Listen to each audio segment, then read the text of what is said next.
Ready to begin your business? Should you be an LLC or a C corporation? How do you track the cost of goods versus operating supplies? What are your depreciable assets? Are you structured to obtain business credit? Not sure? Get a boss, an individual business operations success suite from Elite 8 Tax and Financial Services. Position your business for success and avoid the pitfalls of startups. From registering with your state, operating events, bookkeeping, tax filings, and more, Elite 8 Tax and Financial Services can be your growth partner at every level of your business. Schedule your needs assessment today at www.elite8financial.com/boss or by phone at 469-412-0056.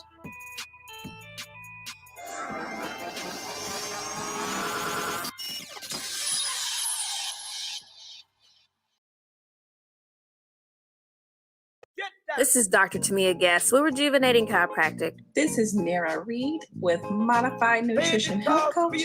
This is Karen Marcel with June Street Barbershop.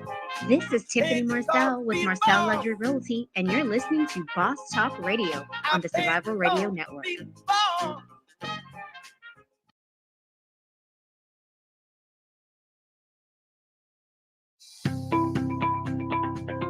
So one of the questions was, how was our experience in comparison to with Elite 8 in comparison to other tax professional services? I think I'll just kind of turn that over to my husband and what he would think. Yeah, from the military services, during the past, I was using online service throughout the military. And one thing I didn't like about it is not able to speak to someone live. And since I've been with Elite 8, having that person live in front of me has been great. If me and my wife had to recommend Elite 8 to a family or friend, one of the strong attributes would be confidence. As a leader in the United States military, I've always been confident. And since my post-retirement, as in a business, I want to make sure they're confident in their answers and their inspiration. Get behind the shield.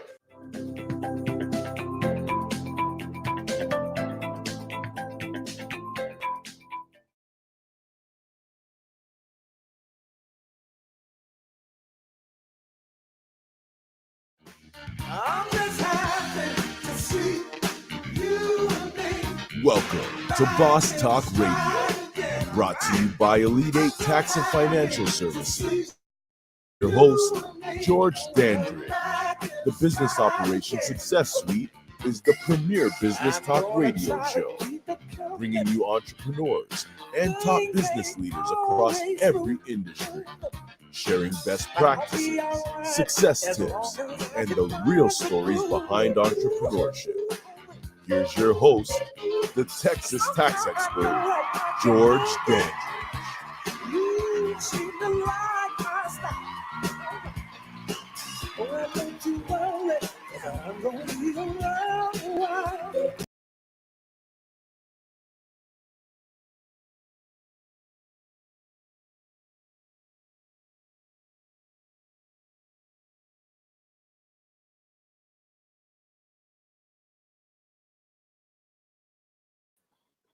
Good morning, good morning, good morning. So the way the dates hit, this is actually going to be the beginning of the month. How you love that? And it's Money Month. So what better way to kick off the show than with our favorite couple that introduces you to how money works and all kind of other stuff that just takes you from your first minimum wage job till even after your debt. They got it together for you. But we're going to bring them on later. Want to talk about a few things that's going on in the world.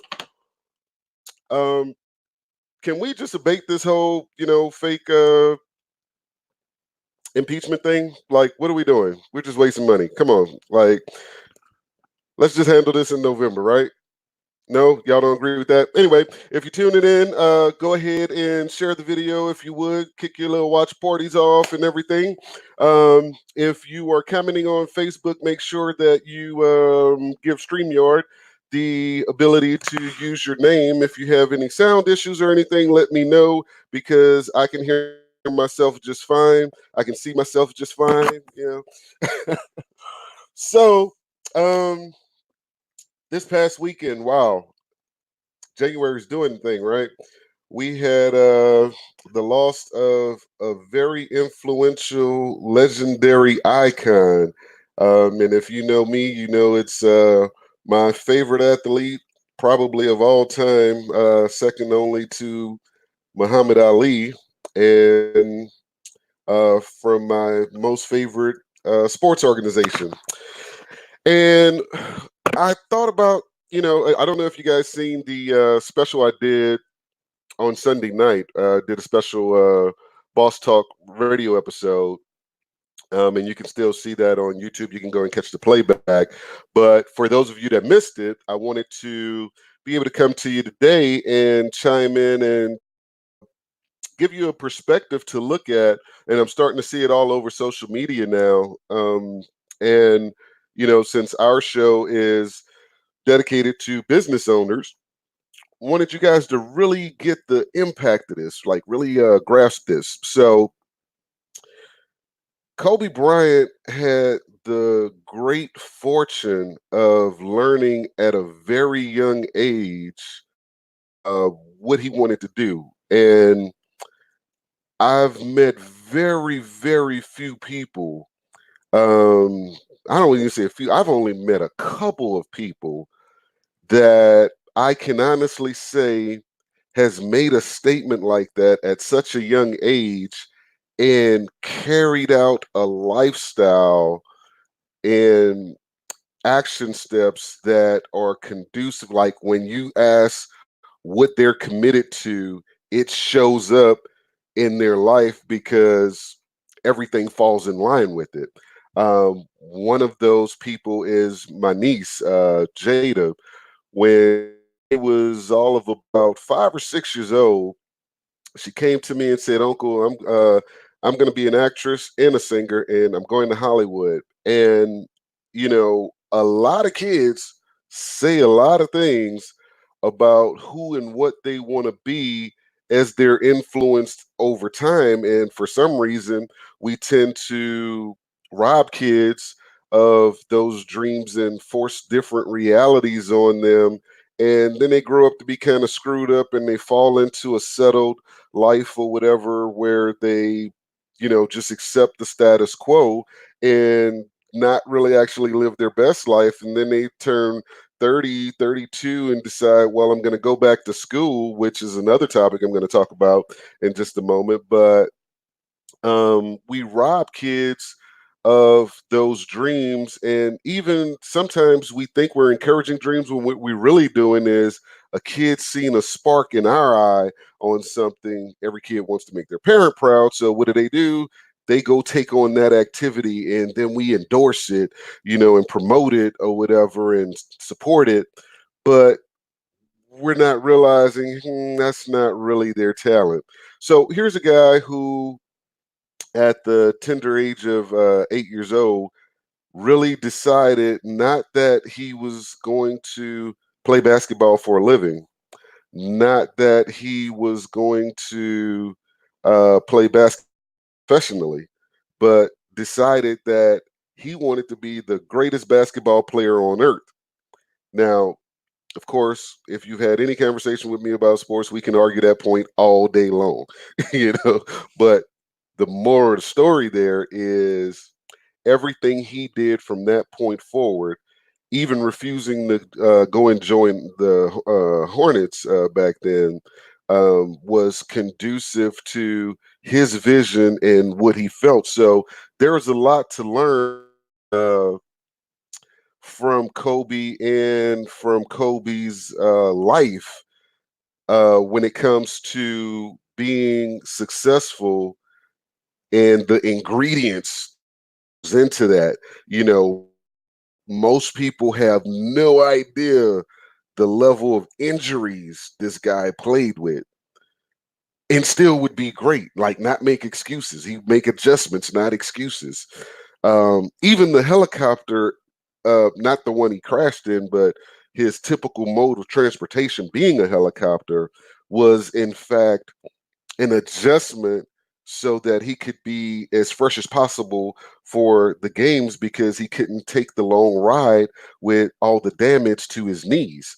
You know, this guy was so disciplined that even after a game, if he didn't have a good game, he sit in the gym after a game, and shoot around for hours and hours, just very committed to his activities. And so I turn that question to you guys and I ask you, what are you committed to? And it doesn't matter what you think you're committed to, what you're actually committed to, understand it shows up in your life. So all you need to do is look around at your circumstances and understand that this is what you've either committed to or settled for. And part of that, you could be committed to what you settled for. You just like, I'm gonna just fall in right here.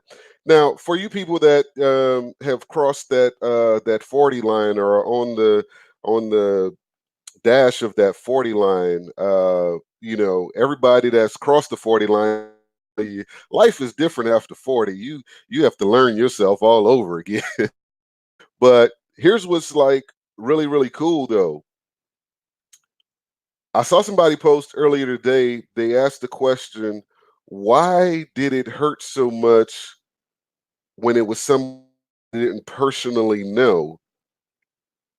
And it's really simple. Here's a guy that he grew up with you as part of your culture. And so you celebrated with him and you went through things with him, especially if you were a fan. And it was so unexpected. It's like, hey, if this had been a guy who, contracted coronavirus and, died a week later, we could identify with that. It may make sense.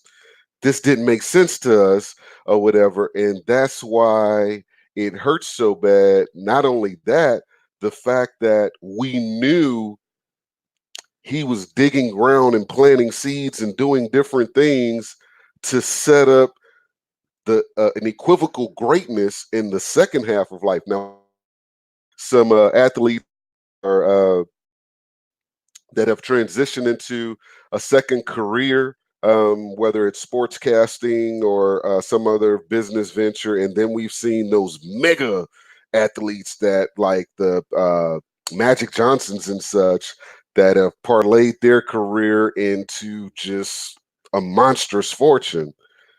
Well, Kobe was already just making silent moves.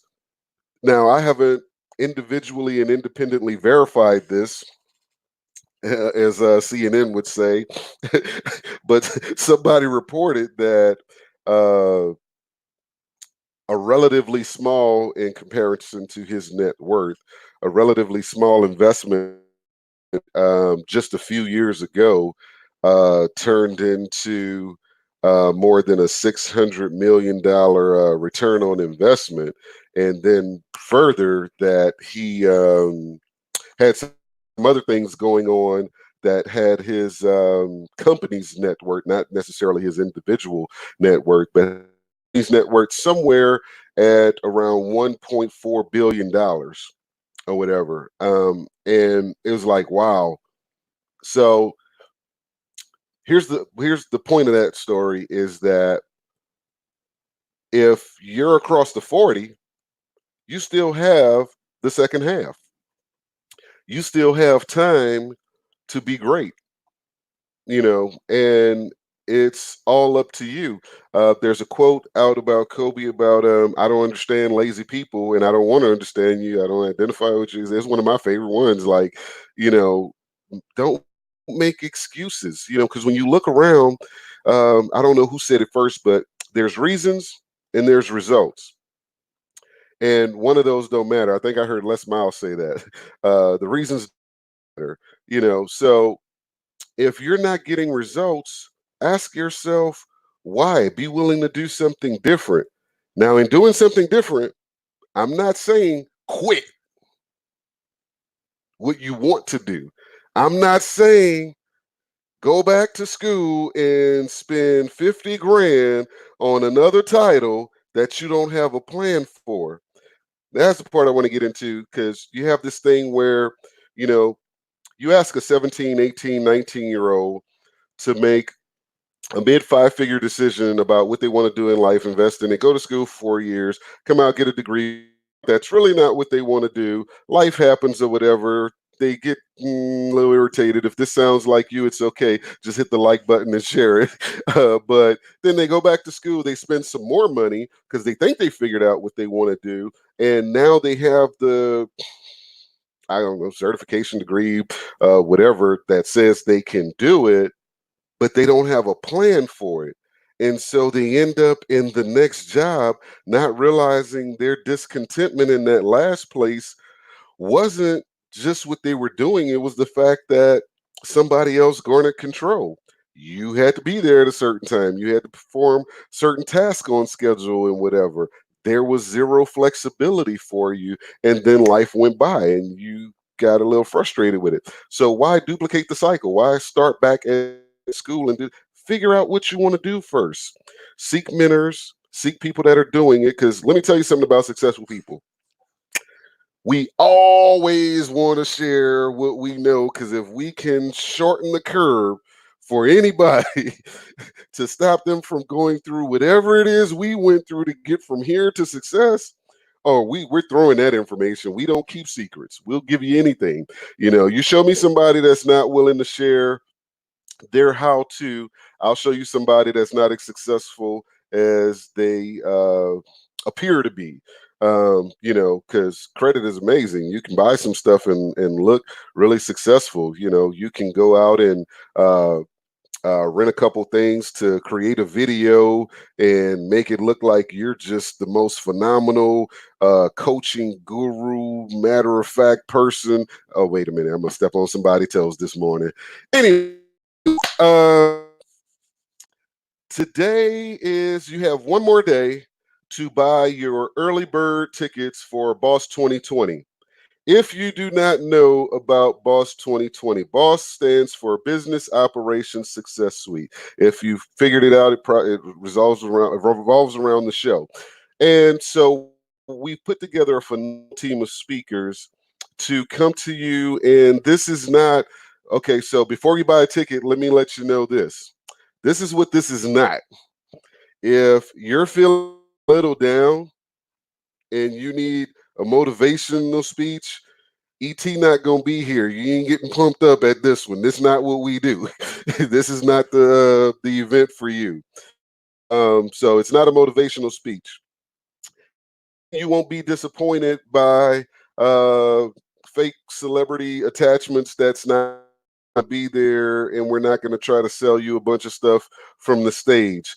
This is going to be real, tangible information that you can use in your business to become successful. The team of speakers we put together include wealth managers, attorneys, CPAs, myself, insurance professionals, and the list goes on. We still have vendor and sponsorship opportunities, but understand that we're just not accepting everybody who can afford to pay. We want you to be able to bring value to our audience, and we also want you to have receive value in being there.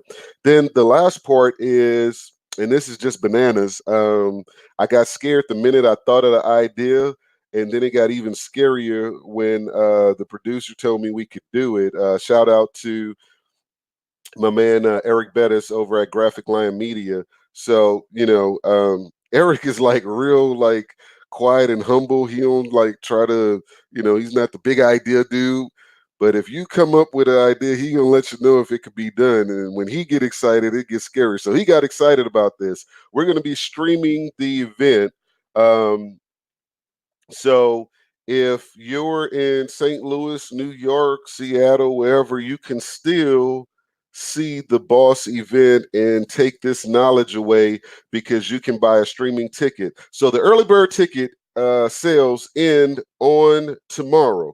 Early bird tickets are $35. That's the streaming tickets as well as the live tickets, the in-person tickets. And after that, the tickets go for $75. Still a value.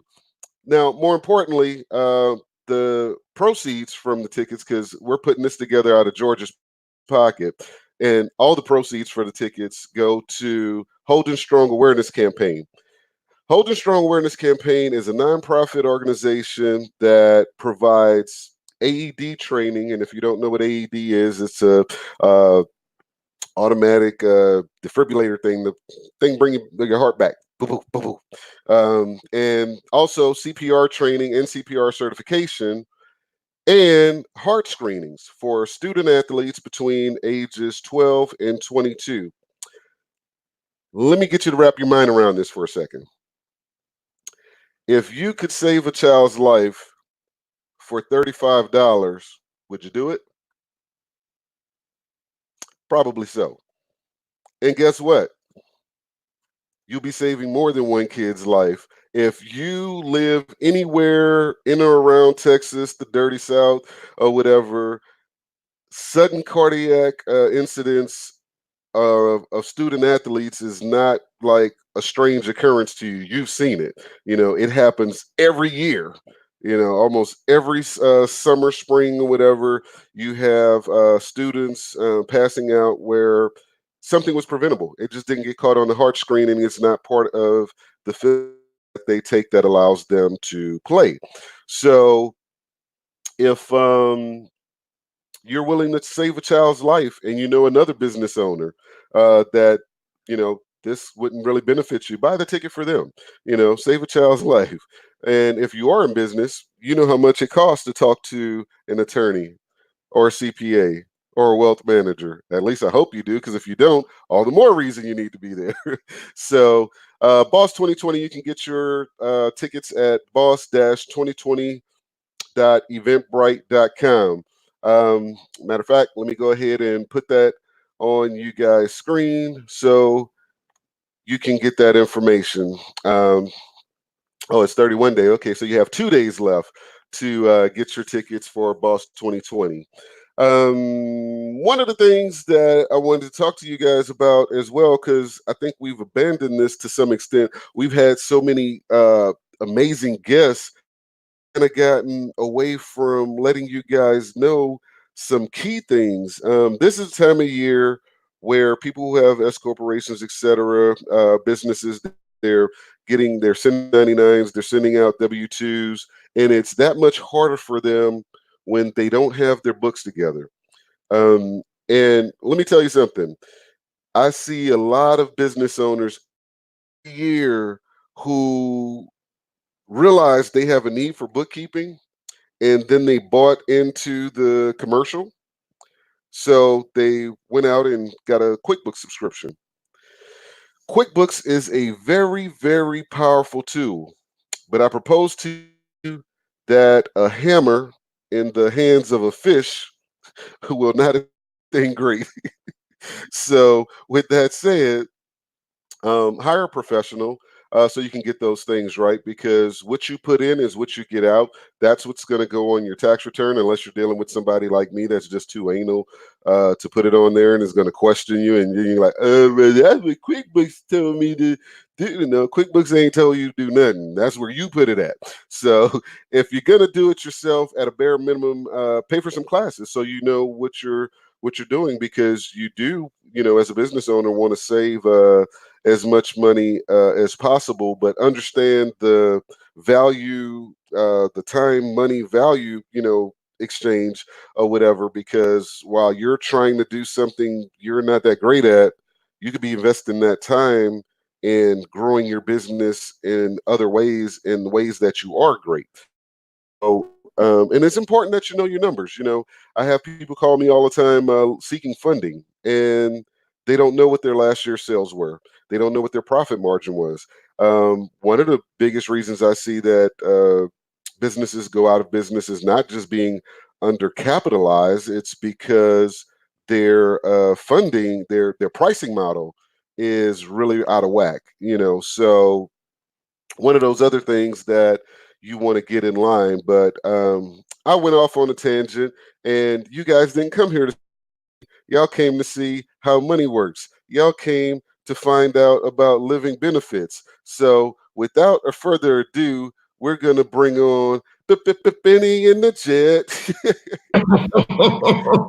What's going on, family? What's going on? Hey, George, how are you? Oh, it's you guys' world. I'm just trying to fit in. How you doing today? Doing great, doing marvelous, man. How was your weekend? I can't complain.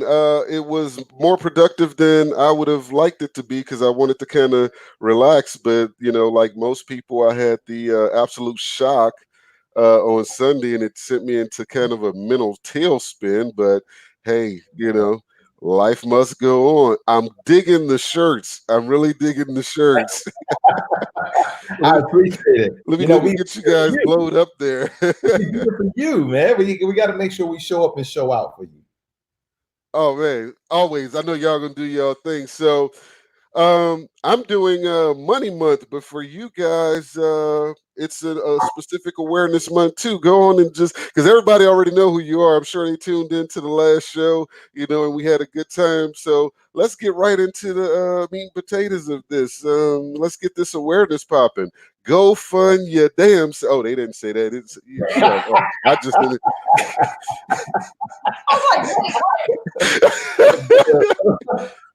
Y'all know I don't have no sense. Oh man. Why we love you. So January is Living Benefits Awareness Month, and it's actually started. It's been going on for 3 years now. It started by a marketing company called Alliance Group, and what it's really meant to do is bring awareness to people about living benefits life insurance.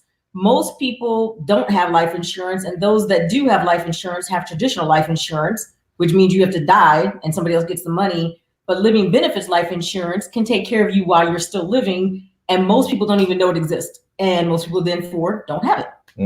Mm-hmm. And I am a big advocate for life insurance, but the living benefits. Tell us some of the applications where that would come into play, because I know, but I want you to because I like that shock value. Give,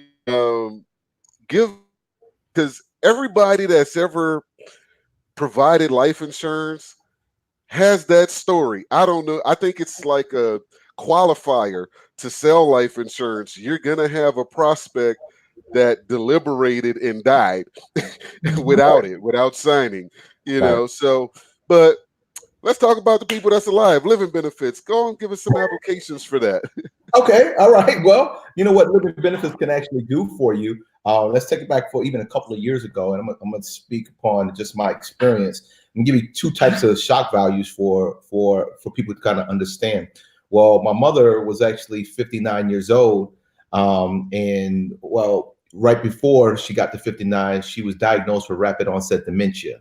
I didn't know that she had rapid onset dementia. It's just that she was just doing things around the house that was kind of weird. And she was like basting ribs in the oven. And I just like, hey, what's going on? Took her to the doctors. Doctors couldn't even figure out what was going on. Well, during this time, I was a mechanic in my former life. So, if you know anything about mechanics, they work long hours. And my wife was Kimberly. She was able to work from home. Well, long story short, we took her to a specialist. Doctors told us that, hey, she has rapid onset dementia. So I thought to myself, hey, she's just going to forget who I am here and there. No problem. We'll take care of her. Well, it just started spiraling out of control. If you know anybody with dementia, Alzheimer's, or anything like that, you know that it can be it can take a toll on you and, of course, the rest of the family. Well, during the time, I couldn't actually put her in a long-term care. I wasn't daring to do that anyway. I was just going to take care of my mom. I knew she was going to see at least 80, 90 years old, with rapid onset dementia, but didn't know. It was a day that it was a Sunday that I didn't have to work, never worked a Sunday in my life. And that was when I found out through my brother, as I was about to go to work that morning, she had a heart attack. Now, at the age of 59, you're probably thinking like, man, young. Absolutely. She was very young at the moment in time. But, you know, the bad part about it is that nobody stepped into my house and even talked about life insurance or anything like that. So we had to figure out how to actually bury my mother. And I will let Kimberly talk about that in a second. And however, but the living benefits aspect, if I would have had living benefits life insurance, we would have been able to put her into a long-term care facility where a nurse would have been able to take care of her. But we just didn't know about that. Where, you know, it's just that, was it kept away from us? No, it was just that it was the education aspect that we didn't know about it. The second aspect is that here's another shock value is that, as Black people, we just, we feel as though that, there's something out there. It's like, oh, there's sounds like scams or anything like that. We don't need life insurance. Life insurance is that I got to pay into it and I got to die, but living benefits is actually keeps you alive. What if you don't die? What if you get a cancer or anything like that? Now, I know you got a cousin named Raheem out there, or Pookie, or anybody named Ephraim or something like that from the cartel, whatever. Here's the real deal. You know that there's downfalls in that type of lifestyle if you're on a corner. And if you're a mother, a father, a cousin, sister, auntie, uncle, and you know that they're out there doing that, you need to actually put some type of protection on them, because either two things are going to actually happen. Either they're going to die or they're going to go to jail. So now here's the thing. Now, what if they don't die? What if somebody comes around and says, hey, you owe me my money, and you end up getting that your nephew, your son, daughter ends up getting shot, and they have to be put on a bag, or they can't, they got to go to dialysis or anything like that. Who's going to pay for those bills? Mom, dad, uncle, daughter? I mean, who's going to pay it? So with the living benefits aspect, that you'll be able to pull a portion of your life insurance policy. Now, when I say a portion of your life insurance policy, we're not talking about the money that you put in. We're talking about the face amount. The face amount. So if you have a $500,000 policy, and if you was going through a chronic injury or a chronic illness, you'll be able to pull 2% of 500,000, up to 2%. So what does that mean, Benny? What is up to 2% of 500,000? That's $10,000 per month. You think $10,000 per month can actually do something for that person, for Ephraim or Pookie or Chico that was on the corner that shouldn't have been doing what he was doing? Absolutely. So that's the second part of the shock value. But going back to the first part about my mother passing away at 59, I'm going to allow Kimberly to actually talk about the other shock value because of her mom and how we actually buried my mother. Yeah, so George, one of the things that people always think about is that nothing's going to happen to anybody, but nobody plans for that stuff. And we have clients all the time that say, well, I'm not expecting that to happen. Well, nobody does. And the sad part about this story for us is that both of our mothers passed away at the age of 59, and they were 5 weeks apart. My mother passed away in February. His mother passed away in April. And life insurance was really what helped us bury Benny's mother, because my mother did have life insurance and fortunately passed away first. So we had the proceeds from hers to then take care of Benny's mother. But the reality is that people are spending a whole lot of money when they're not prepared that they could avoid. So the shirts you see, it says go fund yourself with living benefits, because GoFundMe is one of those accounts that people put in place and they request money because they're not prepared. Something happens, they weren't planning for it. The problem is that GoFundMe charges them to collect that money, and most of the GoFundMe accounts never get funded. So people are depending on raising money that for pennies on the dollar, they could have actually had themselves and taken care of them and their families.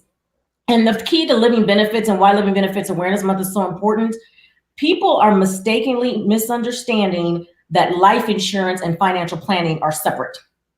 They go together. Wealthy people understand this so well, and which is why they don't ever lose money and why they pass money on generationally, because life insurance is part of your financial portfolio, not a separate consideration. You need to plan for these things. And then if you don't use it, you just have an asset that grows and appreciates, which is another conversation for a whole nother show. But the reality is, you got time for it today. You got time for it today. They're gonna learn today.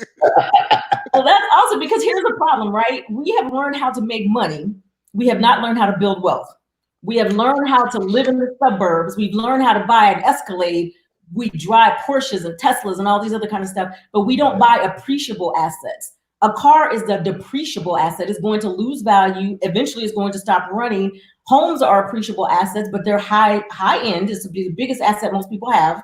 but everything in One between. of the biggest taxable entity. Oh, not my turn. Exactly. And so it's so frustrating because we don't do it well. And I think part of this, as financial professionals, we all owe it to teach this, but we really need people to listen, because I think they all think everybody's trying to push something on them. What we're providing for them, what your services provide, our service provide, is far more valuable for them than any amount of money any of us will ever make. And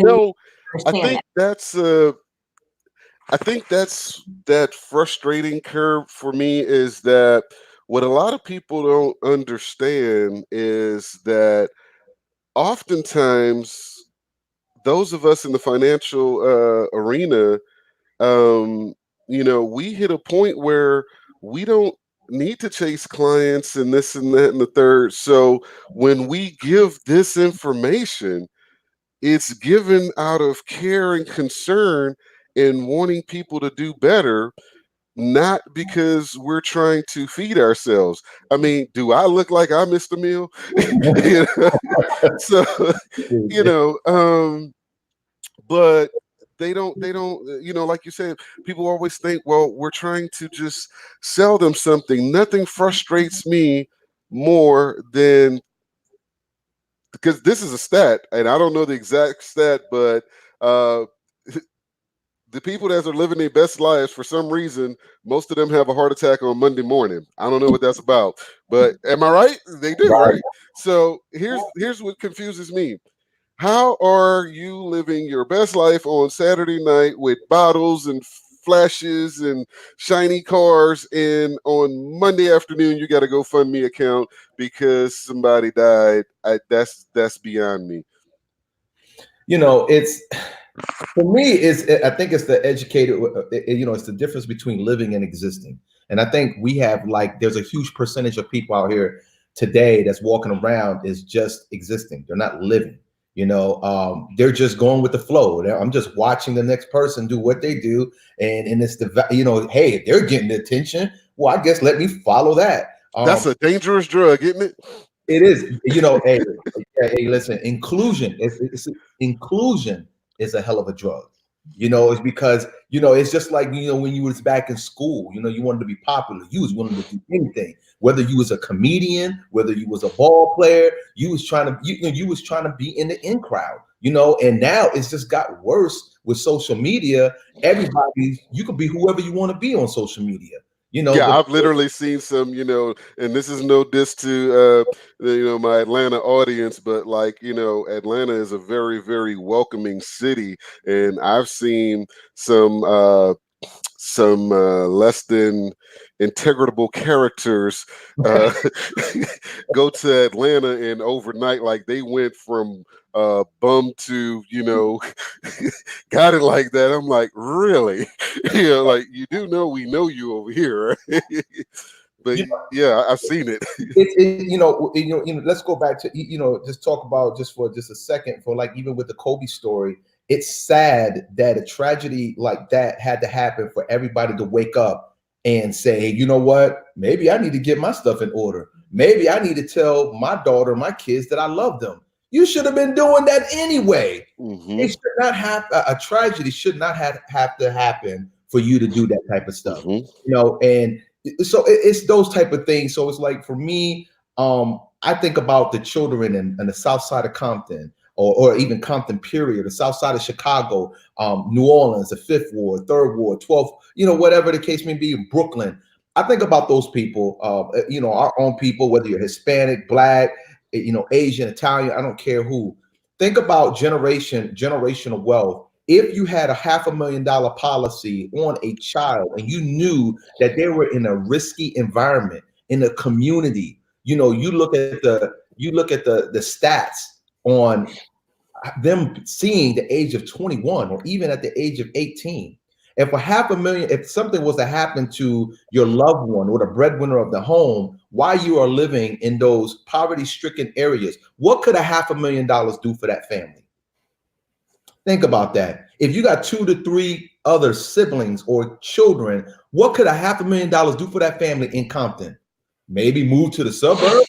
It might not be Calabasas or anything like that. It might not be on Beverly Hills or anything like that. But $500,000 can actually start something new. it could start something, a generational wealth for the rest of the family.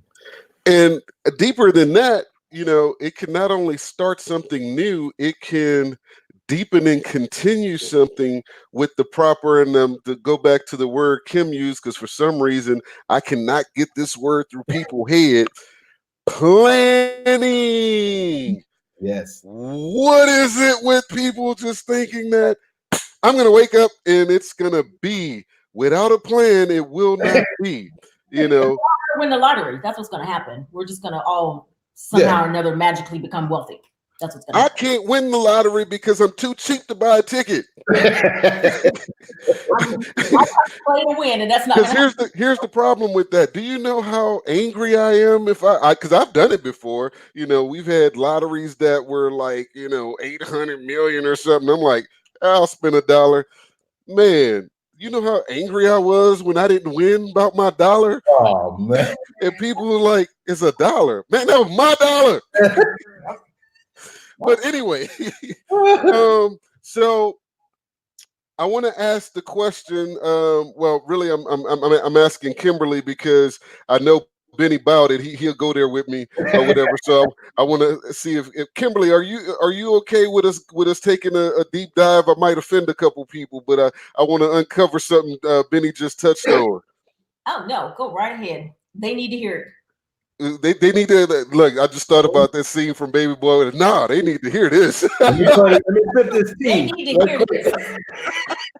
No, they do, because if we become straight and honest with them, especially in our own culture, nobody's gonna take care of ours better than us. So tell them. So okay, so I'm going in. Here we go. There's an organization out here that I honestly believe is funded by some other entity that's trying to kind of do a little bit of a divide. And I looked into it, and it's like it's great talk, but we just talked about that planning. There's no real plan there. It's great talk. Is that rah, rah, rah, And yes, I'm talking about ADOS for all of y'all that's wondering what the hell George talking about. But some of y'all done drunk too much of this Kool-Aid. And I need y'all to understand that there's not a plan behind all of this talk. Now, let me just get into this. Yes, do I believe that reparations is a thing that should happen? Yes, I do. But here's the reality. Not without a plan. Because forgive me for not knowing exactly how this stat works or this saying works, but and we hear it all the time in the financial field, that basically if you distributed all the wealth of all the world evenly amongst everybody, I think it was within 5 years, maybe it was 10, I'm not sure, that 20% of the people will end up with all of the wealth again. And there's a reason for that, and it's called planning. But Benny spoke to something about, when you think about the people in the poverty-stricken neighborhoods and what a policy could do for them or whatever. George, where are you going with this, George? Y'all get ready to pass the collection plate. What if part of reparations was that every black man, woman, and child in America was insured for $1 million? Talk to me. Talk to me. Do you realize that, there was this thing a couple of years ago, and like most movements, it lacked support by the people that it supported, and ultimately kind of fell off. That was the NFL boycott. And part of it was because people didn't understand the message. They didn't understand how it was supposed to work. They're like, well, the NFL ain't never did nothing to me. I like football. They didn't really get how it was supposed to work. They didn't understand the economic system of how, if something that big, using the motto from 2008, too big to fail, that if pressure on something that big was put in place that the companies that, endorse and support and actually put that money there would then have to make some changes. Well, do you think that because insurance companies are investment tools as well, a lot of people don't realize that, they're tied into the mutual funds and hedge funds and all of this stuff, it's an investment tool. So, and with any investment, the bottom line comes out, people want to return. So, and insurance is principled behind the idea that everything doesn't happen everywhere at one time. Like all the helicopters in the world ain't gonna crash at one time. So with that said, if you have the life insurance in place on all Black Americans, do you really think that law enforcement would be as quick to pull a trigger in the street? Say it again. Because here's the thing. What's gonna happen is when that insurance company starts to have to pay out cases like Sandra Bland, they're gonna be like, hey, look, first of all, bring him down to the courthouse. We gonna electrocute him and then have a trial, but then we gonna deal with these other things because we ain't gonna keep paying out this money. Somebody, I believe it was my great grandmother, told me money talks. And well, the point of the matter is, imagine what would happen to race relations in America if all African Americans had $1 million life insurance policy just attached to their birth certificate, like that bond social security number, but just imagine if it just happened like that, and man, people would be a lot less upset about dogs and more concerned. You wouldn't be able to cross the street without somebody helping you, and you're in perfect health. Exactly. So I wanted to get your perspective on that because I know Benny like to go into. Oh man. Well, I'm gonna keep it brief for me. Everybody's a lottery number, and you don't want to think about more. I accepted mortality a long time ago, so everybody's a mortality number. I mean, you're a lottery number. You might be 53. I don't know, so it's my best interest to put something on you. I mean, we all going to die. Secondly, that's a fact. We're all facts. So, but here's the thing. But what if we live too long? What happens to that? What if we get a kidney failure, heart attack, cancer? What if that happens? Because we're not changing our eating habits. We're not changing. We still want to wake up in the morning, don't stretch, don't exercise, and just stop touching me, Benny. we still don't want to do that. So I think from that aspect is that we have to change something. I look at life differently. Kimberly always tells me, is like, why are you like cold-hearted? I'm like, I'm not cold-hearted. It's just that I just can't entertain stupidity, and I can't entertain it. Denzel says something that's like, since you're not going to let me read the paper, you go ahead and tell me a story and right. Because everything is BS of what I'm actually reading. That's why it's entertainment. Social media is BS for me because it's entertainment for me. So the thing is, we know the real deal. You know the real deal about taxes. And we know the real deal about living benefits and how to actually create wealth. We don't have to show you the cars. We don't have to show you the houses. I don't have to show you my bank statement. At the end of the day, you know what I'm saying? Either you want to do it or you don't. But the thing is, we're all going to die. And the thing is, if I have $1 million, I'm covered. I know I got a lot. I tell Kimberly, I said, listen, when I die, just flush me down the toilet or just throw me outside. I don't care. You're good. You know what I'm saying? I think I feel as though I lived a good life. And at the end of the day, Kimberly would tell me, hey, when I pass away, you make sure the family right. I'm gonna do that too. After I puff 2 cigars, and but no, I love my wife though.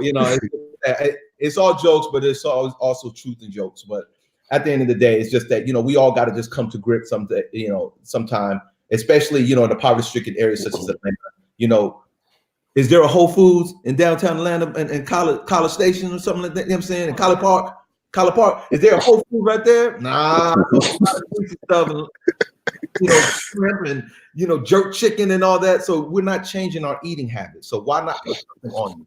Most people will start to put something on themselves when it's too late. They get diagnosed with cancer or they get a heart attack. That's when they say, oh, maybe I should go ahead and get an insurance policy. Woo, that's going to be very difficult at that moment. Not to say that it can't happen, but it's going to be very challenging. Yeah, and so guys, the point of this whole conversation is exactly what you guys are getting to, right? Is other businesses and other industries capitalize off of other people all the time, and yet we don't have enough sense to capitalize off of ourselves. Have enough sense. I mean, wait, can we just go give Kimberly an applause right there? Because she's always so eloquent with it. She went in for a second, right? I can't figure it out for the life of me. It's like we will work forever only to be broke. We're all going to live much longer than we did because modern medicine keeps us alive. If I hear one more person tell me, well, I'm not planning to have cancer, well, who did? I mean, nobody has an atlas that says on this day at this time, you're going to get cancer. That's not how it works. So we don't have a plan. So we're failing because we're not planning. But the reality of it is that this is so simple and so easy to do, and yet we won't do it. And it's really, really basic. There's 3 things we need to understand in our economy. We need to understand how we accumulate money, how we protect money, how it gets distributed. And that's really the crux of it all. Wealthy people know this, and wealthy does not mean a dollar figure. Wealthy means a quality of life. What do you want to live? How do you want to live? How do you want to get there? What do you want to leave for your family? What in the world do you want out of life? So where the rewind button? I need to hit the rewind button. They need to hear that one again. Yes, wealthy does not mean a dollar figure. It means quality of life. Ooh, message. I'm about to tweet that one. The message. Wait, look, hold on. I got to even add a banner for that one. What we say here? Wealth is. Look, I can't even type that one. Was so good with wealth does not equal a dollar figure. It's quality of life. I gotta make sure I write this one down. They gotta see this. Some people do better when they read it. So we gonna just put that there for everybody to see there. Anyway, so. Living benefits, though, I remember when I first heard about that, I thought, like, wow, this is genius, because one of the excuses I used to hear about life insurance, and I used to think this was the most selfish frame of mind a person could have. I would literally hear people say, well, I don't need to leave nothing here for them. They need to get it how I got it, or they're not going to just live it up on my money or whatever, or they're not going to move the next guy in when I'm going. I'm like, wow. Right. And one of the stories I like to talk about, because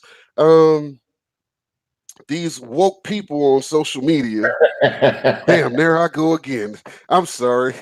But so they'll talk about things, but they'll make these posts about how about the wealth gap, and how we're going this way instead of this way, and how long it would take for Black Americans to catch up with the wealth gap. And I see that, and I'm like, this is the same person who just posted about the spending power, the economic consumer power of African Americans. Do you not see how this does not weigh out, and how life insurance is kind of like the internet? It's like one of those great equalizers. So I tell people, well, imagine this. The reason that, this other race, culture, whatever, is this much further ahead of you is not because they're better than you, this or that, or that. It's because their parents or grandparents or whoever, planned. That's part one. So understand that when you went to school, you were on a loan. When they went to school, they didn't have bills. That's already an advantage. The reason they didn't have bills is because there was a plan to pay for their college. The minute it was announced they were pregnant, they were coming. That's part one. Then there's part two. You come out, you have a debt to repay, and they have a fund that was put aside to help them do whatever it is they wanted to do, whether that was start a business, go into the family business, make some calls, get them plugged in with this firm or that firm, or whatever the case may be. There's some cushion there. You trying to figure out how to get out of mama house because, if you got to pay bills, you want more freedom or whatever. See, that doesn't add up. Now imagine, and I tell people this all the time, how would your life be different if the day you graduated college, you were given $50,000 or $100,000 to start life? Because a lot of us won't make it to the age of graduating college and be fortunate enough to have our grandparents still around. Right. Definitely not our great grandparents, So if the plan was in place, and money was set aside for you and put into a trust, as Benny said, to start to create that generational wealth, then imagine, and I wouldn't even recommend, personally, but that's just me, having an abundance of wealth dropped on a 25-year-old, especially if they are used to, not having it. But the thing is that people don't even realize they can control and distribute that accumulation from the grave. Talk to them about it. Yep. And that's the whole key, right? So it's like that generational planning. So you should be planning for your children, and whether they go college or not, you're setting them up for success. So if they go to a trade school, they may become a mechanic or a plumber, whatever they decide to do, but you set them up from birth so that their money's accumulating little bits of money at a period of time. And for children, $50 will take them a long, long way. So you start planning there. To your point, once you get out of college, you start accumulating wealth. If we can stop being in debt and moving forward, now you're accumulating that. The key, however, to being wealthy is also protecting that from taxes and then having the money available when you need it.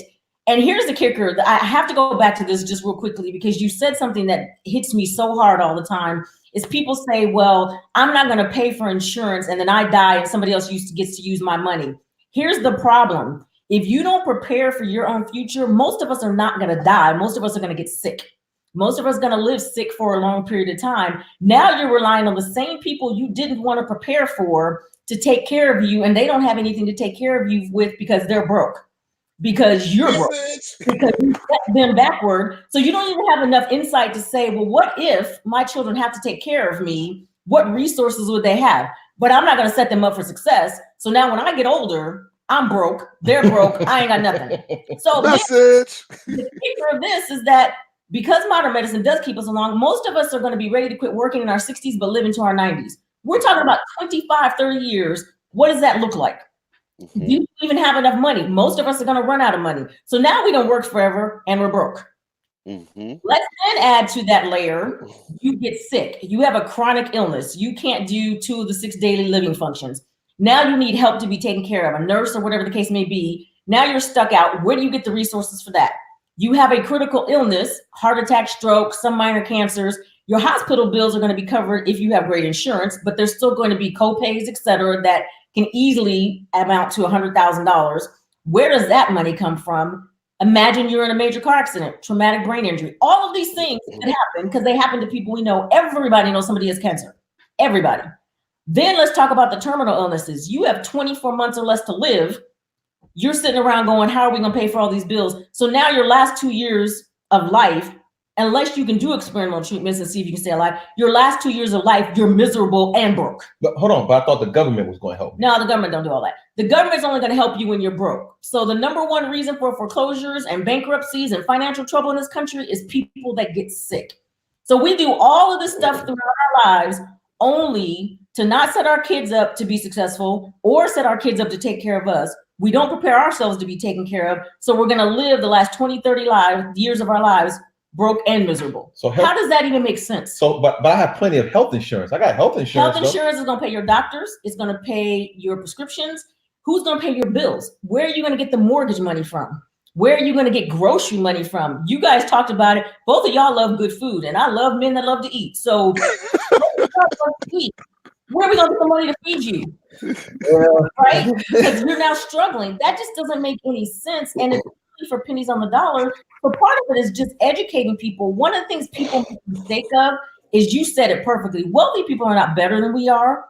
They just plan better than we do. They pass on things. They use insurance products and insurance companies and private financial institutions because the tax code allows them to grow their money, tax deferred, pull it out tax free, and then pass it on to the next generation tax free as well. Hold on. You said tax deferred. Some of the folks out here that's listening to us don't know what deferred mean. You know, so what does deferred mean? It means you've already paid taxes on it. You're going to invest it. It's going to grow.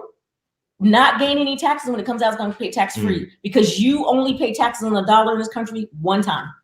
And George, you are a tax expert. You know full well once we pay that dollar taxes on that $1, we're good. Pay the taxes today. Let it grow tax deferred. Let it come out tax free. Pass it on. But more importantly, even if you don't want to pass it on to somebody else, prepare for your own future. What do you want to really do the last 20, 30 years of your life? And nobody really says, I want to work 30, 40 years and be broke. That's my lifelong goal. That's not how so we can show people this for free, what we do, right? Yeah, so that's the other thing, George. It's free. You said it earlier. We're trying to tell people what people taught us because we all know it. We're trying to tell them for free. We're trying to help. They can spend as much time with people like us as possible, and yet they won't. But yet, again, I said it, we will let somebody else capitalize off our entire community forever and then not understand why we can't get ahead. One of the things I love to work with is single moms. Single moms, if I can teach you how to build a business, make your life better, make your kids' life better, let me do that. You know what they'll say? Well, I'm tired. Tired of what? You're tired of working, you're tired of being broke. What are you tired of? But then we complain and we'll listen to Uncle Jimbo, Uncle Junebug, Uncle whomever in the backyard who's broke, but he know everything about everything, but he's broke. And I said this the last time on your show. It's just so frustrating when we're trying to help because quality of life matters and everybody wants to do something different and wants a better life, and they can have it if they just understand three basic things. How do you accumulate your money? How do you get your money when you need it? And how do you protect it? And it's very simple. They don't have to become attorneys and tax professionals. They just have to let somebody teach them how to do it and plan accordingly. Those same people that's woke, George, that's out there, they say, oh, no, I got a policy from such and such company. They say I have living benefits. Really? They say you have living benefits? And I'll ask, from what company? They'll tell me the company. I'm like, you don't have living benefits. So who told you that? So they can just keep you on it. And it's our own people because they feel as though the person that they've known for maybe 5-6 years, that they only call you maybe once every 5 years to make sure that you're all right. And they say, well, no, he told me he had living benefits. And I was like, okay, well, can we just kind of check it, let you know? See, I'll tell you exactly what you have because there are companies out there that are preying in our community, selling them $20,000, $30,000 policies for the same price they could have got a $500,000 policy. With living benefits. With living benefits at the end of the day. Well, George, here's the other kicker to this. This cracks me up. And Benny came up with this as we started working in our business full time more and more and spending time with people. People pay homeowners insurance or renters insurance. It's an expense. Oh, she about to go there. She about to go there. We pay that, right? We're required to pay it, especially if you have a mortgage. We'll pay that all day because it's required. We'll pay auto insurance because we have to pay it, but it's an expense. Neither one of those two expenses will you ever get back. Cell phones, we pay for cell phones what we spent on small cars when we were younger. Now we pay on a phone, drop it, but we'll insure that because we don't, heaven forbid, our iPhone goes out. That just can't happen. The most valuable asset we have is ourselves, but we will not spend pennies on the dollar to protect that. And then what's worse about it is that depending on who's in your plan, you said it earlier, life insurance is an investment vehicle. If you do it right, if you ever don't need any of the living benefits out of it, you can turn that on as income later. So people don't even understand how these tools, so when they see wealthy people looking like they're living in the Taj Mahal, it's because they are, but they're not paying for it out of their pocket. They're using their insurance. Insurance can grow. It is an appreciable asset. It is actually your net worth can be valued based on how much insurance you have, but you can pass all that stuff on, and we won't do that. But baby, I'll tell you what, I can tell you how many people have the latest iPhone. Ooh. And I can say this, the commercials, right? How many times have you seen an iPhone commercial? But how many times do you see about living benefits? They don't tell you none of that, because heaven forbid all the rest of us catch on and start planning. Now that wealth gap suddenly disappears. Now that issue with what's going on in our community suddenly disappears, because now we're actually woke as opposed to pretending to be woke. And we're actually keeping it real instead of keeping it real, because real ignorant, real broke, all of those real don't make no sense. That is completely illogical. Real what? Now we got Sister K in here today. I love and part of it is obviously, as a Black woman, nobody takes care of mine better than me, right? That's what we do. Black women have taken care of generations of people of all kind of cultures forever. And I'm sitting here like Big Mama saying, okay, boy, listen. And he's like, but no, I'm keeping it real. Real so what? Kimberly, are you suggesting that Uncle Jimbo is wrong, that insurance is not a scam? Completely. I'm not only suggesting it, I'm flat out saying it. He's wrong. And that is why we are still broke generation after generation after generation, because he was wrong and we believed him. But Chris Rock said it was just in case shit happened. Just in case, right? And that is what benefits was around 20 plus years at this point in time, just in case shit happens. Well, I don't know anybody that just in case died. It was you was either breathing or you wasn't. Yeah. So I don't know about that. Right. Kind of dead. I don't know nobody been kind of dead. Now I've heard stories of people coded and came back, but you know, I mean, the companies are right now with living benefits are bettering the odds for you. They're saying that, hey, you know what? All right, if you don't die, what if you get sick? What if you get sick? If you have any of these renal failure, kidney disease, all this, we'll put that in there too for you. And you'll be like, whoa, hold up. You gonna add that too? Oh yeah, let me go ahead and get that. It's not just that. You're gonna give me critical injury, critical illness, chronic injury, chronic. Oh yeah, let me add that. That's like winning blackjack on every hand and not losing. This is the other thing that people often like overlook. Kimberly kind of alluded to it a bit earlier, but people work really, really hard to try to accumulate or amass wealth. And let me be the first to tell you, it's not going to happen. You're not going to just accumulate massive wealth just through working. Unless you're one of these, 40, $50 million a year CEOs, is just not going to happen that way. There has to be, planning is the key to success. Well, there has to be a plan. So even within that planning though, what I need people to understand, and I need your help driving home, when we say living benefits, the thing I need people to understand is that if you put a plan in place, and it's a financial plan that doesn't have all of the components, understanding that a financial plan that doesn't involve life insurance, that doesn't involve retirement and tax strategies, is a plan to fail.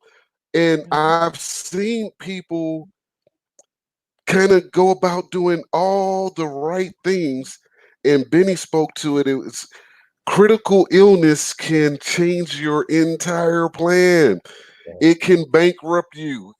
You can actually do well in the stock market and savings and all of this other stuff and get to be, 60, 65 years old and actually have a couple of million in assets or whatever. That's very doable. That's not very difficult to do. And you can have some protections in place for it. But critical illness, medical insurance is not going to shield those assets from critical illness. Right. Can you mash the gas on it? Can you drive that home for me? Yeah, and so I'll say it like this. having a financial plan that does not include living benefits life insurance, which is insurance you can use while you're still alive, is like driving a car with 3 tires and expecting it to keep its balance. It is simply not going to work, and you're not going to get very far. And yet most of us plan that way, partly because we haven't been taught any better. But now we're telling everybody, and they have to understand your entire financial plan is not going to work with just your job. Job stands for just over broke. It seems like you're living a lifestyle until you realize, or it gets too late and you get ready to retire and then go, wait, what just happened? It's not going to happen that way. It's planning. Why so many wealthy people have financial planners, not just a financial person, but financial planners, is because they are planning continuously all the way through the process to make sure that you have all 4 tires moving at the same direction, same tire pressure, same balance, so that it all works and you never miss a beat. We, on the other hand, just don't want to plan, and we're so stigmatized to life insurance is such a bad thing, or it costs money, or I'm doing it for somebody else and stuff. And that is just such the miseducation. And because we don't learn this stuff in school, and because most of us aren't going to learn at our jobs, and our families can't really teach it because they don't know, we are going to keep going on the same pattern that we have, which makes us just a complete generation or complete culture of insane people. We're doing the exact same things over and over and over again, expecting a different result, and the results come out to be the same. And it can be prevented, and it doesn't cost a fortune. And then companies like ours, we don't just work with wealthy people, we work and specialize in the middle class because we know we don't have $500,000 sitting around.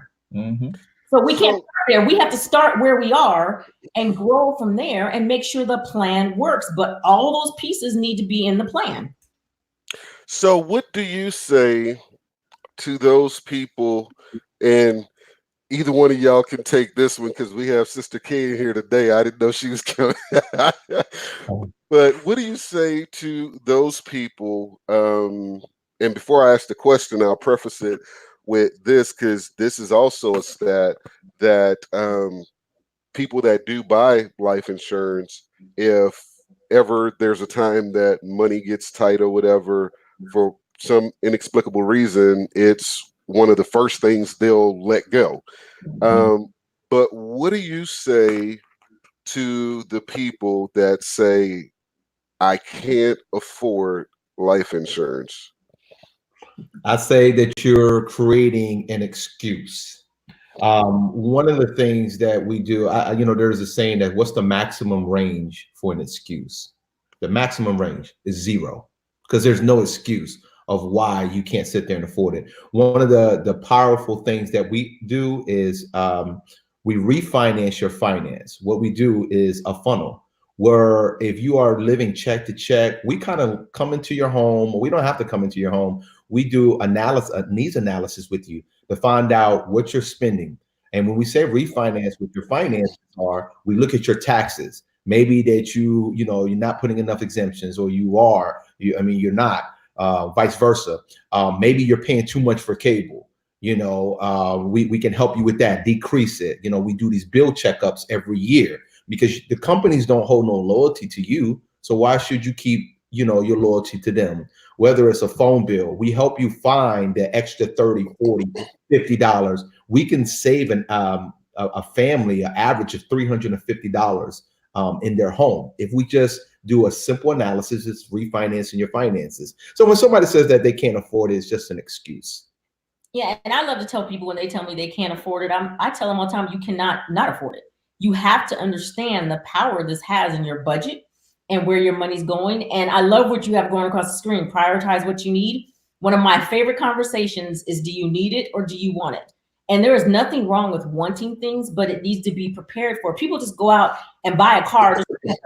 They don't care what the interest rate is. I want this car. I want this car. And now you're going to pay 3 times the value of this car because you didn't plan for it. You just went and did it. All those kind of decisions are learned behaviors. But here's a statistic, George, that's really, really important. 100 years ago, we had 1/2 of 1/4% of the nation's wealth. Today, we have 1/2 of 1/4% of the nation's wealth. But we live in the suburbs. We all drive nice cars.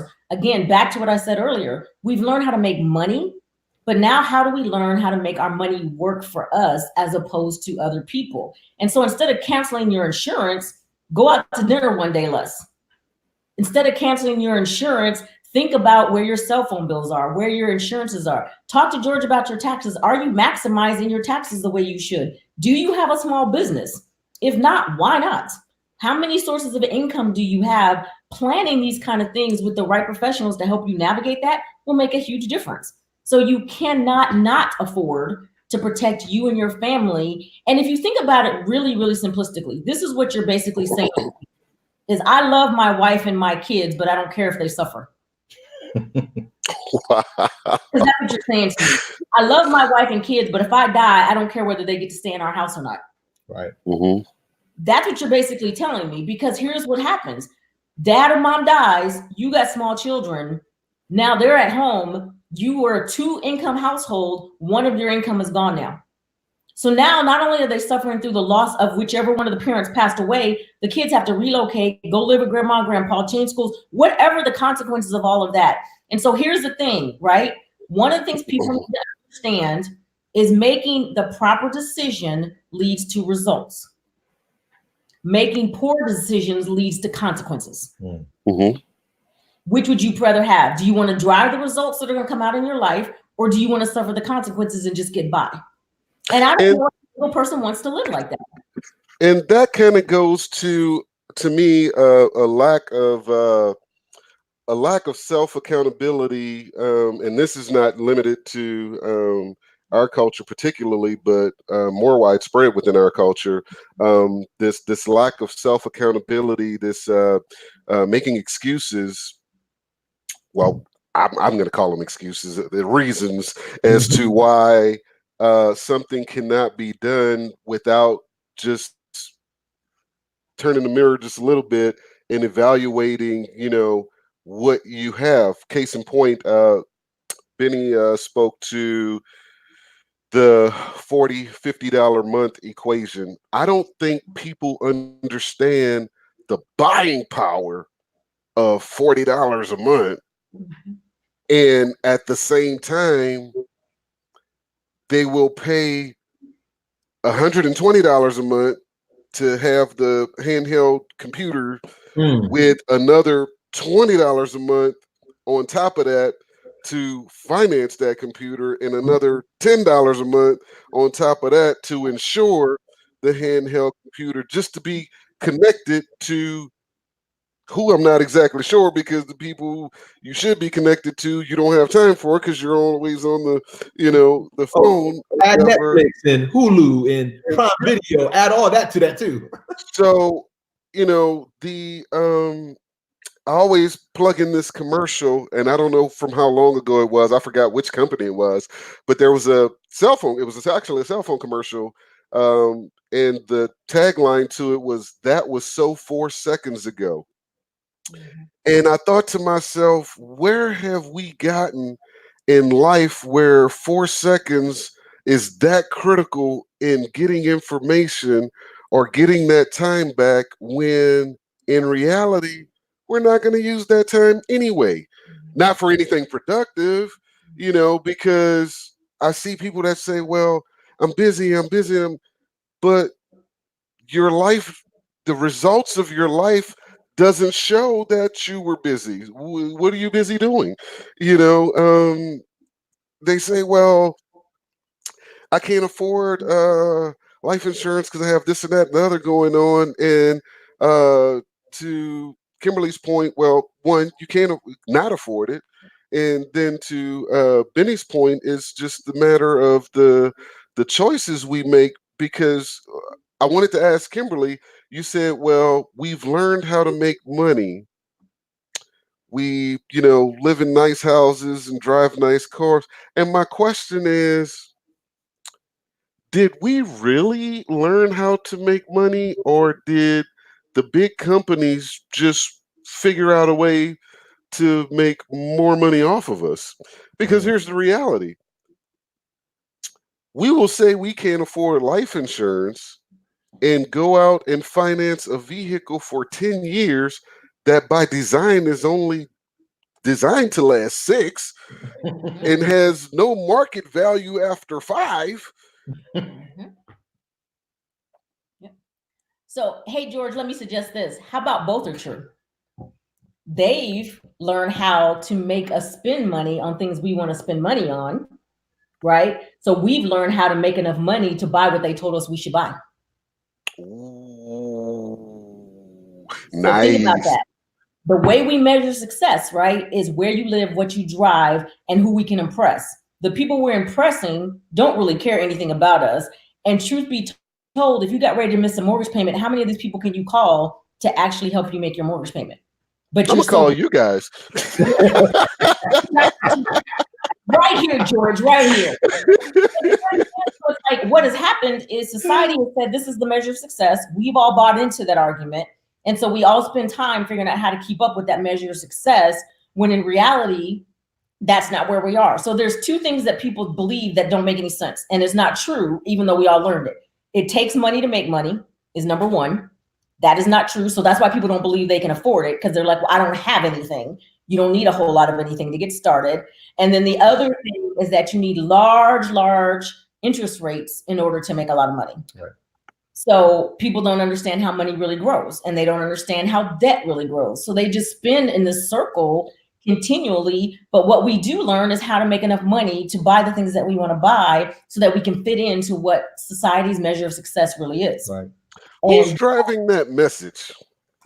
Corporations. Just like I said earlier, the marketing behind Apple iPhone 11 came out. We knew when iPhone 11 was coming out. We knew when it dropped. We knew how many times it dropped. We knew the lines. We knew everything. It's all about branding and marketing to what people say. It's the same concept. I'll use this because I'm a woman. We say this all the time. Women are so convinced that we need to be tall, skinny, and blonde. Well, I'm not either of those things. I'm not tall. I'm 5 foot tall. I'm darn sure not blonde. But that's the image. So then everybody chases that image. Society, yeah, I don't think that. Yeah, most men don't want none of that. Yeah. Right. Thank you for saying. I was trying to figure out how to say politically correct. So you notice now in society we have plus size models. In most of our world, they're not plus size. They look like all the women we know. Most men do really not want that, but it's society programs all of that. So we start chasing what society has said is what makes us successful. So in a capitalist economy, which is so frustrating in the United States because we have absolutely no reason not to be successful. And most of us are born and raised here, but we don't take advantage of it. But in our economy, you really get to decide where you fit if you have the right tools. And if you have the right education. So those that are driving it drives us to then learn how to make money to afford it. And then that's where we stop. Question. Figure out how I want to slide this one in here, because that was the first time we mentioned that today, the part about education. And your company and mine and many others that we know in our field, our space, spend actually probably as much time educating as we do actually working. And my question is, how do we change the paradigm to get people to understand that school was designed to teach you how to succeed in fitting in? And if you want to go beyond or be beyond, then you have to educate yourself. And it's not hard to do. The resources are unlimited. Well, I just had a deja vu moment. But the resources are unlimited. And, people like yourself, myself, we're so accessible. And we're not trying to die with this information because, like Benny said, oh, we know we're dying. None of us are going to capture your life. Right. So how do we flip this paradigm to get people to want to know about something far more important than who was arguing on the Hip Hop Housewives? For me, I think that, to turn that shift, we have to support each other. We have to support, Black-owned business. Kimberly and I, we just talked about this morning. It's just like sharing. going in and sharing your page, go ahead and commenting, liking it, maybe it's not for you, but maybe your circle, somebody can actually benefit and find some type of value of what, Elite Eight Services actually has to provide, or maybe what we have to provide. Maybe it's not for you, but don't actually hoard this information or just pass it off. But I guarantee you that if it was if Shaquille O'Neal or Little Bootsy or Little Baby was to actually put this information out, you'll be 100% to go ahead and repost it and share it on the Instagram page and everything like that. So I think we continue to do what we do of what we're currently branding, but we ask our audience, our clients, our loved ones to actually just share. It doesn't take anything from you. It doesn't cost you a thing just to share this information for someone else, into your circle. That's all we're trying to do, is just to educate. We don't care if you actually get it from us or if you get it from George. At least we gave you this information and the questions to ask. Yeah, and George, one thing I wanted to share is that I think a lot of people believe that they're supposed to struggle. They don't see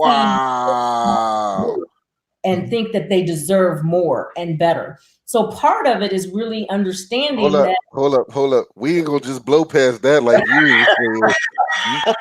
We're gonna get the shovel right there. You got to go deep with that one, Sister K. Come on. Yeah, here's the reality, right? We come from families that struggle or people that struggle, and we think we're supposed to stay in the struggle. One of the things, we're Christians, so I read the Bible, we believe in everything. The Bible says that the poor we will have with us always. So people internalize that to think that means you're supposed to be the poor. No, you don't have to stay poor. The poor we're going to have with us always means you can get out. Somebody else will be poor. We can teach them how to get out. Somebody else will be poor. So the poor we're always going to have that we need to teach. But the poor we're going to have with us always doesn't mean you stay in that status. So we stay in the struggle and think that's what we deserve out of life, or that's just the way life goes because that's the way it went for our parents, it went for our grandparents, etc.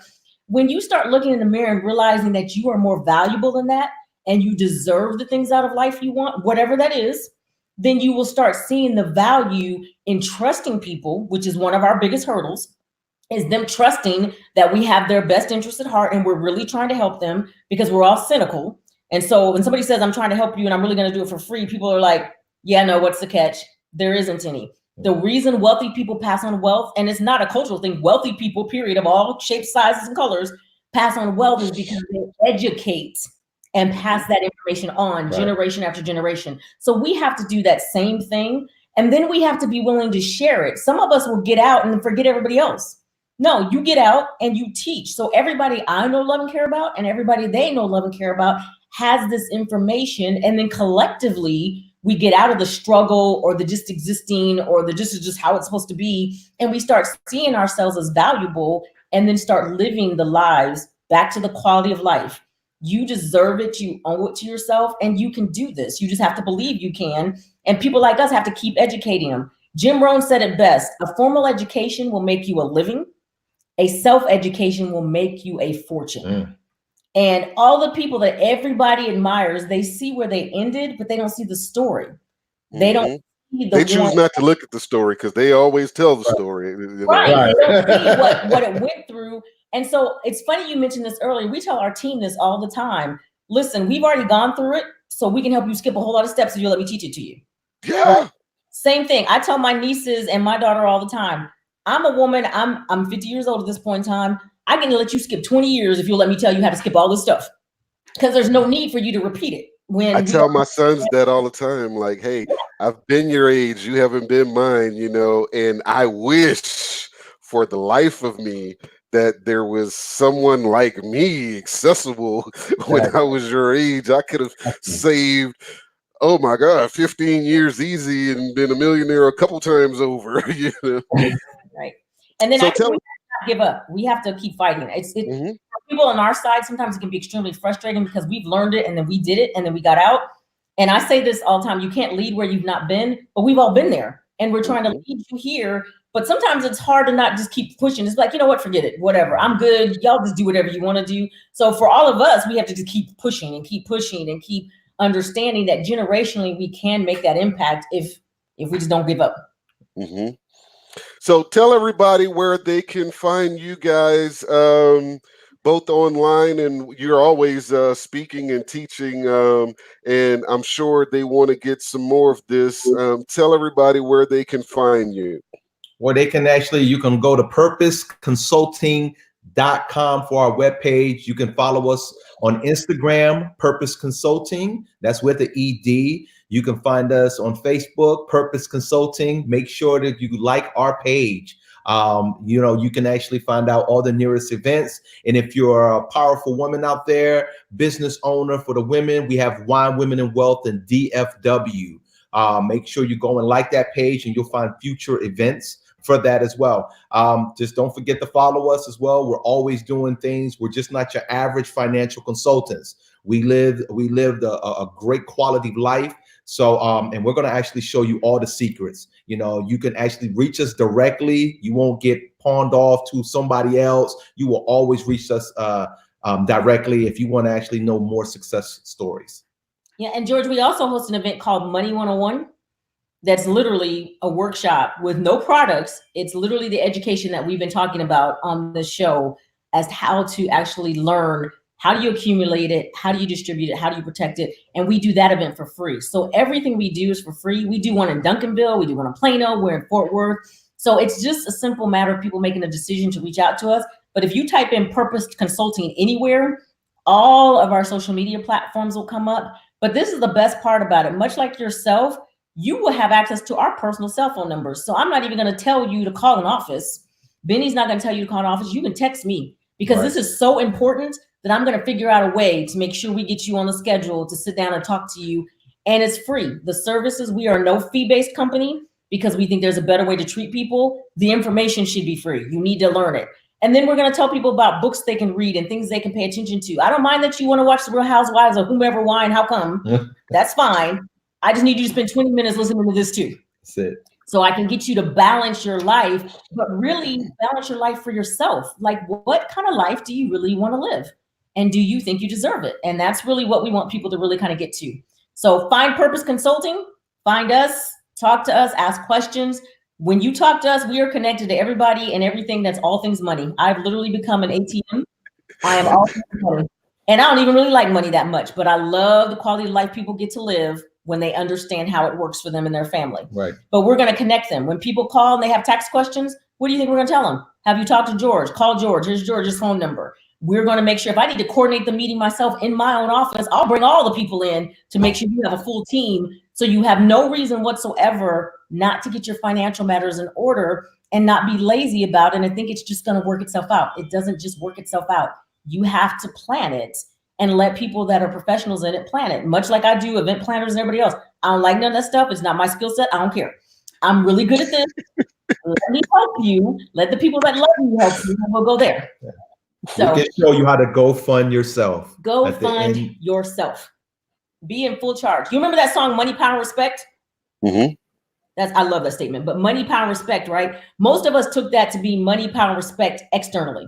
Like you get money, you get power, you get respect, and other people respect you. How about this? Money, power, respect, and respect yourself. How about you be in charge of all of that? Mm-hmm. Because if you're not telling your story, you may not like the narrative when somebody else dictates, where that's going. And I had to put that back at the bottom, that planning is the key to success, because everything we touched on always came back to planning. And here's the reality. When you don't plan, and I think it was Kimberly that said it, you do it this way and its results, you do it this way and its consequences. Here's the thing. We can help you when there's consequences too, but that's a whole different price tag over there. Well, what did Martin say? He said, Martin used to say in the episode, he said it was somebody, it was Brother Man from the 5th floor, or I think it was the plumber. He said, it may cost you. He said, well, it may cost a little, but it's going to cost you. But it's going to cost you. Right. So, hey, guys, connect with Purpose Consulting. Follow them on social media. And I can tell you that, if you give them 2 or 3 minutes a day just following them on social media, as they used to say on Fat Albert back in the day, if you're not careful, you're going to learn something before they done. Thank you guys for joining us. This has been an awesome show. Let me know when you're over in the Duncanville area. Let's catch up, and me and Benny could get some sticks and chop it up and talk about people like we do. We'll be over there on February the 11th, actually. Absolutely. Sounds good. Okay, I'll have to take you by the cigar spot, Benny. We have to sit back and take one down. Absolutely. Look forward to it. Thank you, guys.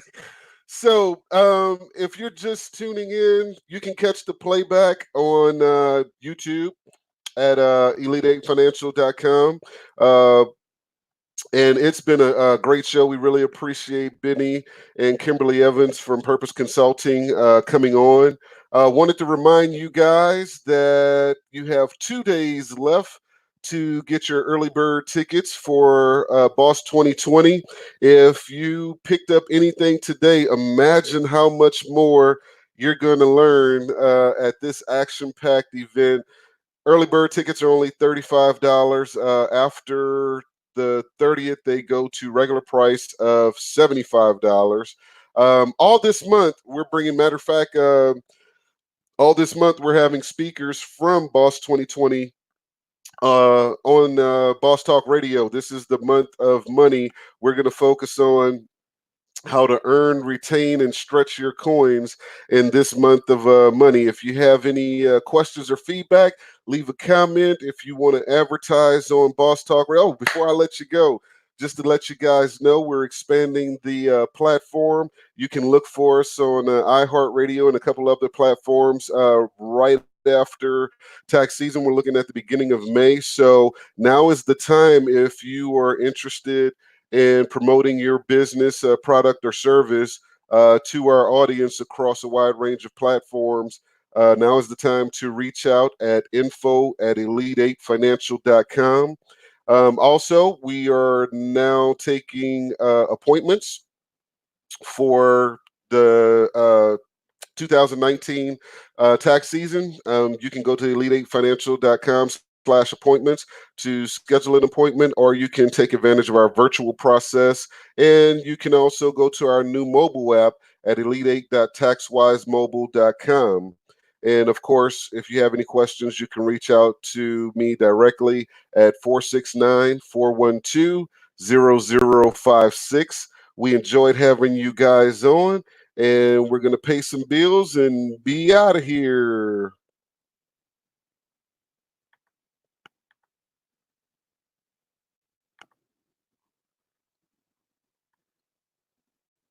Do you know all the local, state, and federal tax reports you have to file and when?